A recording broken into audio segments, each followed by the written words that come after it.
Kwentong kasaysayan ng General Mariano Alvarez Cavite o GMA ay unang itinatag noong panahon ng mga Kastila, at ito ay ipinangalan kay General Mariano Alvarez, isang kilalang lider at bayani ng Cavite na lumaban sa mga Kastila.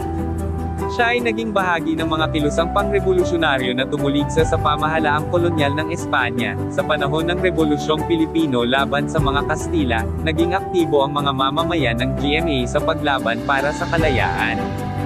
Ang lugar ay naging bahagi ng mga unang labanan at pagtatanggol ng mga Pilipino sa ilalim ng mga lider na nagpatuloy sa laban upang makabit ang kalayaan ng Pilipinas.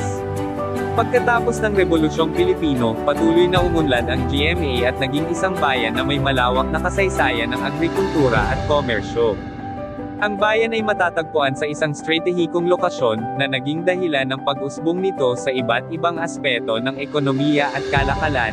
Ang GMA ay isang bayan na may mahalagang papel sa kasaysayan ng Cavite at ng buong Pilipinas, na patuloy na nag-aambag sa kultura at kasaysayan ng bansa.